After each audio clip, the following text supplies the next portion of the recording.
Hello my dear children, welcome back. बच्चों, आज हम एक नया चैप्टर शुरू करने जा रहे हैं।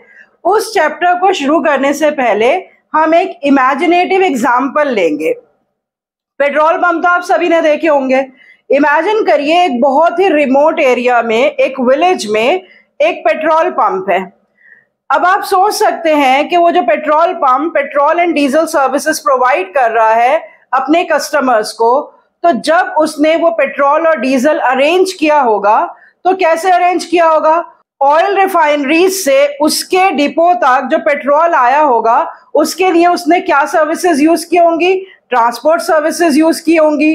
फिर उसने उस पेट्रोल को कहीं पर स्टोर करके रखा होगा, उसके लिए उसने क्या यूज किया होगा? वेयर हाउसिंग सर्विसेज यूज की होंगी। वो अपने दूसरे डिपोज के साथ भी कम्युनिकेट करता होगा, जिसके लिए उसको कम्युनिकेशन सर्विसेज यूज करनी पड़ती होंगी। उसके अलावा पेट्रोल और डीजल को परचेज करने के लिए उसने मनी का अरेंजमेंट किया होगा, जिसके लिए वो बैंकिंग पे डिपेंडेंट हुआ होगा। पेट्रोल और डीजल क्योंकि रिस्की प्रोडक्ट्स हैं, तो उसकी सेफ्टी के लिए भी उसने कुछ अरेंजमेंट्स किए होंगे, जिसके लिए उसको किस पे डिपेंडेंट होना पड़ा होगा?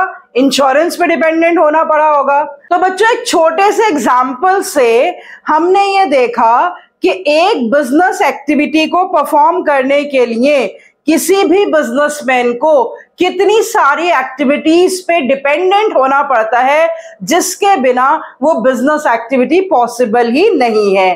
तो आज का हमारा चैप्टर 4 बिजनेस सर्विसेज इन्हीं सारी सर्विसेज से रिलेटेड है, जिसका इंट्रोडक्शन हम ऑलरेडी कर चुके हैं चैप्टर 1 में under the classification of commerce, and now in detail we are going to do the business services. So let's connect to commerce and learn about various business services.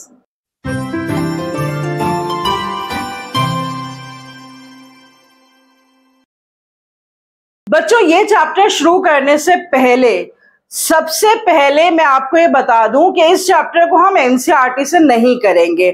I have check the syllabus of the current year 2023-24। तो मैंने देखा कि उसमें बहुत सारे topics ऐसे हैं जो एनसीईआरटी में दे रखे हैं, लेकिन अब वो सिलेबस में नहीं है, और बहुत सारे टॉपिक्स ऐसे हैं जो एनसीईआरटी में नहीं दे रखे हैं लेकिन सिलेबस में हैं। तो मैंने आपके लिए यहाँ पे क्लैरिटी के लिए सबसे पहले तो यहाँ पे वो टॉपिक्स लिख दिए हैं कि जो हमें करने हैं इस चैप्टर में। क्योंकि जो फर्स्ट चैप्टर में हमने पढ़े थे बच्चों, तो हमने सारी सर्विसेज पढ़ी थी, banking, transportation, insurance, communication, warehousing, advertising, ये सारी सर्विसेज। लेकिन जो डिटेल में हमें करनी है इस चैप्टर में, वो हमें सिर्फ ये 3 सर्विसेज करनी है, और उसके भी कुछ सब पार्ट्स ही हैं जो हमारे सिलेबस में हैं। तो सबसे पहले आप अपनी नोटबुक्स में नोट कर लीजिए कि कौन कौन सा टॉपिक्स और सब टॉपिक्स हमें इस चैप्टर में कवर अप करने हैं। बिजनेस सर्विसेज की डेफिनेशन और various types of business services के नाम। फिर उसके बाद बैंकिंग हमें डिटेल में करना है, उसमें भी हमें 3 सब टॉपिक्स करने हैं, types of bank accounts, banking services and E banking and digital payments. तो बैंकिंग में हम यही टॉपिक्स करेंगे। उसके बाद दूसरी सर्विस हमें करनी है इंश्योरेंस। इंश्योरेंस के भी 2 सब टॉपिक्स हैं, principles of insurance and types of insurance, उसके भी सिर्फ कॉन्सेप्ट। फिर उसके बाद थर्ड सर्विस है पोस्टल सर्विसेज, जिसके हमें सिर्फ मीनिंग करने हैं of different types of postal services. तो ये नोट कर लीजिए बच्चों, सिर्फ इतना ही हमारा सिलेबस है और इन्हीं टॉपिक्स को हम कवर अप करेंगे। तो जो बाकी सर्विसेज हैं, advertising, warehousing, transportation, communication, वो सब हमें इस चैप्टर में नहीं करनी है as per the syllabus of CBSE. I hope it is clear to you. So now let's begin with the definition of business services. Business services का मतलब क्या है बच्चों? The services which are used by the business for the conduct of its activities are called business services. जैसा कि अभी मैंने introductory example में आपको बताया कि एक बिजनेस एक्टिविटी किस तरह से बहुत सारी सर्विसेज पे डिपेंडेंट है। हमने क्लासिफिकेशन ऑफ कॉमर्स में भी यही देखा कि commerce means trade and it's to trade. Trade का मतलब buying and selling of goods, and that buying and selling of goods is dependent on और is not possible without the services which are called aids to trade. So aids to trade कह लो उनको, या business services कह लो उनको, या फिर tertiary sector कह लो, they all are the part of business services. तो goods और services में आपको डिफरेंस पता होना चाहिए. गुड्स टेंजिबल नेचर के होते हैं, सर्विसेज इंटेंजिबल नेचर की होती हैं. गुड्स में ओनरशिप ट्रांसफर होती है from the seller to the buyer, लेकिन सर्विसेज में ओनरशिप ट्रांसफर नहीं होती है. जैसे मैंने आपको एग्जांपल दिया कि ट्रांसपोर्ट ट्रक के थ्रू जो कि सामान आएगा किसी एक जगह से दूसरी जगह पे, तो वो ट्रक तो गुड्स है, लेकिन जो ट्रांसपोर्ट सर्विस वो ट्रक प्रोवाइड कर रहा, that is a service. Goods के स्टॉक्स रखे जाते हैं, लेकिन सर्विसेज को स्टॉक्स में नहीं रखा जाता.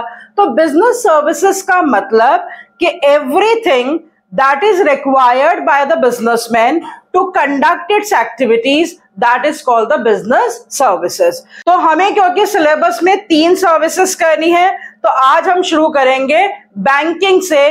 Very very important service for every business. Banks के बारे में बच्चों आप सब जानते हैं. आई होप आप सबने बैंक देख रखे होंगे.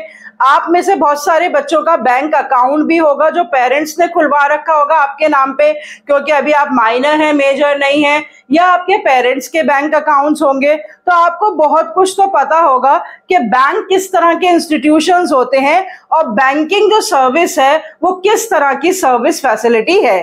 तो देखते हैं बच्चों के बैंक एक्चुअली करते क्या है.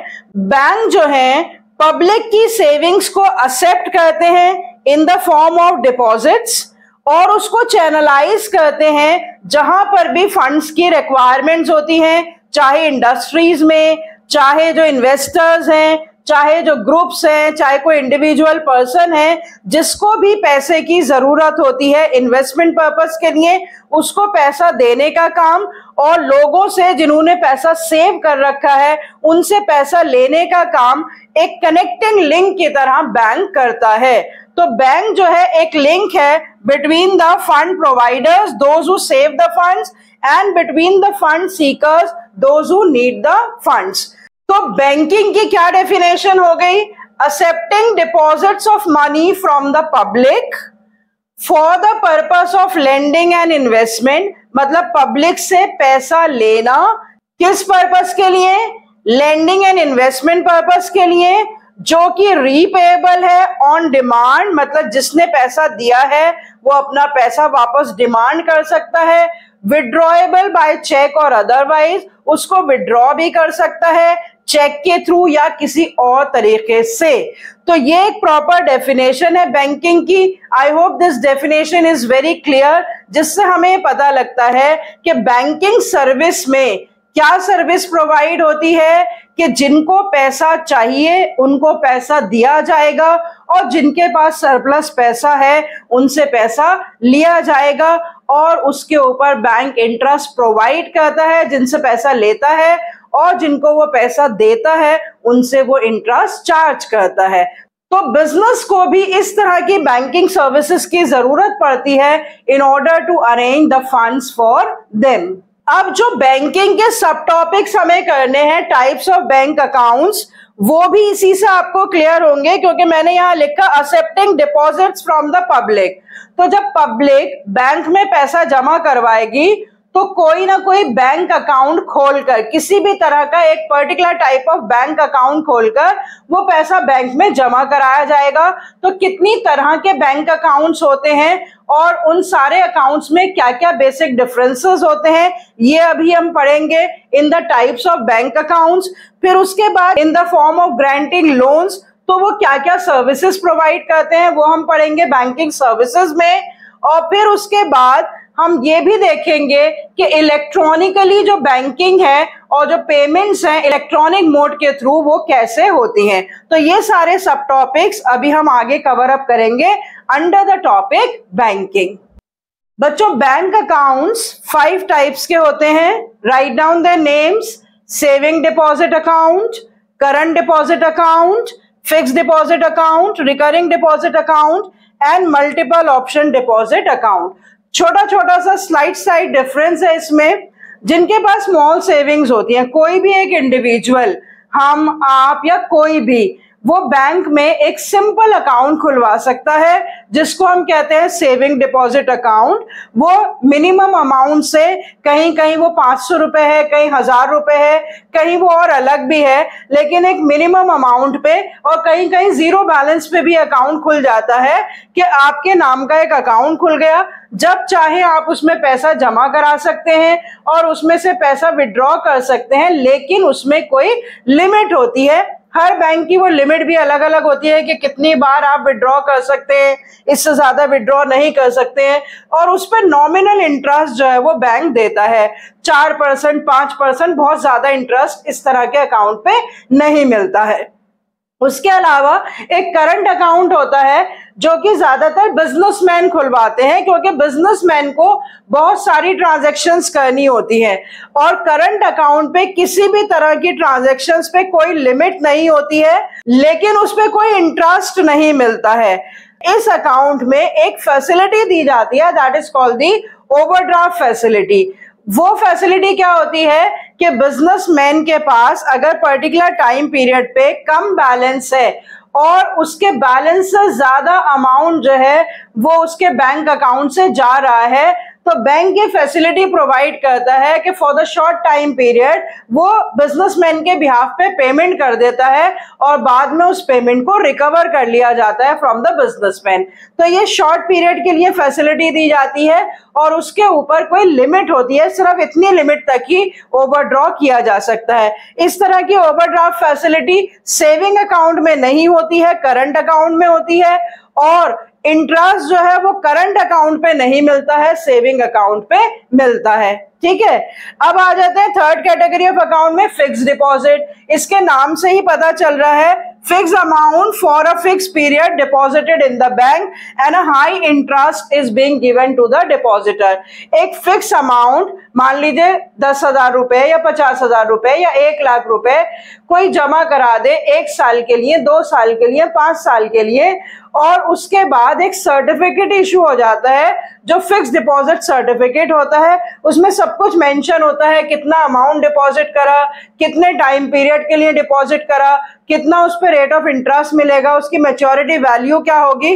तो इस तरह का अगर अकाउंट खोला जाता है और उसके अगेंस्ट एक सर्टिफिकेट मिलता है तो वो कहलाता है फिक्स डिपॉजिट अकाउंट। फिर उसी तरह का एक होता है recurring deposit account. Recurring deposit और फिक्स डिपॉजिट में डिफरेंस क्या होता है कि फिक्स डिपॉजिट में तो एक ही बार पैसा जमा कराया जाता है और लंबे टाइम के लिए जमा करा दिया जाता है, लेकिन रिकरिंग डिपॉजिट में जो अमाउंट है रेगुलर इंटरवल पे फिक्स अमाउंट जो है वो जमा कराया जाता है। जैसे कि मान लीजिए मंथली पेमेंट किसी ने फिक्स कर दी कि हर महीने 10,000 रुपए बैंक में वो जमा कराएगा, तो इस तरह से वो टाइम पीरियड फिक्स हो जाता है कि 3 साल तक हर महीने 10,000 रुपए जमा होता रहेगा, और जब 3 साल पूरे हो जाएंगे तो एक साथ सारा पैसा अलॉन्ग विद द इंटरेस्ट जो है वो मिल जाएगा। तो क्योंकि पैसा इसमें बार बार जमा कराया जाता है, अमाउंट फिक्स होता है, तो उसको हम कहते हैं रिकरिंग डिपॉजिट अकाउंट। तो रेट ऑफ इंटरेस्ट इन दोनों में ही हाई होता है, लेकिन रिकरिंग डिपॉजिट में थोड़ा सा कम होता है as compare to the fix deposit. Fix deposit में रिकरिंग डिपॉजिट से हाई होता है और रिकरिंग डिपॉजिट में सेविंग अकाउंट से ज्यादा होता है। Is that clear to everyone? उसके बाद आ जाते हैं मल्टीपल ऑप्शन डिपॉजिट स्कीम, जो कि कॉम्बिनेशन होता है सेविंग अकाउंट का और फिक्स डिपॉजिट अकाउंट का। अब उस कॉम्बिनेशन में क्या होता है कि मान लीजिए सेविंग अकाउंट में कोई पैसा मेरा जमा है और मैंने एक लिमिट फिक्स कर दी 10,000 रुपए, तो अब मेरा बैंक क्या करेगा कि जैसे ही 10,000 से ऊपर मेरे डिपॉजिट्स हो जाएंगे तो जो एक्स्ट्रा डिपॉजिट्स होंगे 10,000 से ऊपर वो ऑटोमेटिकली मेरे फिक्स डिपॉजिट अकाउंट में ट्रांसफर हो जाएंगे। उससे मुझे क्या फायदा होगा कि दोनों तरह के बेनिफिट्स मुझे मिल जाएंगे। सेविंग अकाउंट का मुझे इंटरेस्ट रेट भी मिल जाएगा और जो एक्स्ट्रा पैसा एफडी में चला जाएगा उसके ऊपर मुझे हायर इंटरेस्ट रेट मिल जाएगा, और जो सारी फैसिलिटीज है सेविंग अकाउंट की, विड्रॉल्स वगैरह की, वो भी मुझे मिलती रहेंगी। तो ये एक बेनिफिशियल अकाउंट होता है जिसके लिए कस्टमर चाहे, डिपॉजिटर चाहे तो ऑप्ट कर सकता है, जिसमें उसको दोनों तरह के बैंक अकाउंट्स की फैसिलिटीज मिल जाएंगी। तो इस तरह के various types of account accounts में से कोई भी particular type of account choose करके बैंक में पैसा जमा कराया जा सकता है। लेकिन अगर हम बिजनेस पॉइंट ऑफ व्यू से सोचें तो सबसे ज्यादा रेलेवेंट इसमें कौन सा है? जो बिजनेसमैन ओपन करते हैं वो करंट अकाउंट्स ओपन करते हैं, जिसमें उनकी नंबर ऑफ ट्रांजैक्शंस पे कोई लिमिट नहीं होती और उन्हें ओवरड्राफ्ट फैसिलिटी भी मिलती है। Now come to the banking services which are being provided by the banks to their customers. सबसे पहली इंपॉर्टेंट बैंकिंग सर्विस होती है बच्चों बैंक ड्राफ्ट, जिसको हम डिमांड ड्राफ्ट भी कहते हैं। उसमें क्या किया जाता है कि अगर मुझे किसी को भी पेमेंट करनी है और जिस पार्टी को पेमेंट करनी है वो चेक एक्सेप्ट नहीं कर रहा है, क्योंकि आपने अकाउंट्स में भी पढ़ रखा होगा कि चेक्स डिसऑनर हो जाते हैं, तो उसका रिस्क होता है। जो डिमांड ड्राफ्ट होते हैं वो तभी इशू किए जाते हैं जब ये श्योरिटी होती है कि पर्टिकुलर बैंक बैलेंस कस्टमर के अकाउंट में है, तभी या तो पैसा जमा करा के बैंक ड्राफ्ट इशू किया जाता है या उतना बैलेंस ऑलरेडी कस्टमर के अकाउंट में होता है तब वो ड्राफ्ट इशू किया जाता है। तो एक ऐसा ड्राफ्ट, एक ऐसा इंस्ट्रूमेंट जो कि एक बैंक दूसरे बैंक पे या दूसरी ब्रांच पे इशू करता है जिसकी डेस्टिनेशन कहीं और है, that type of a draft और that type of an instrument is called the bank draft. और उसके लिए जो बैंक है कस्टमर से कमीशन चार्ज करते हैं और कमीशन का रेट भी सब जगह अलग अलग होता है। और अगर आपकी क्रेडिबिलिटी अच्छी है, आपके बैंक्स के साथ लिंक्स अच्छे हैं, तो कभी कभी उस कमीशन में आपको रिलैक्सेशन भी मिल जाता है।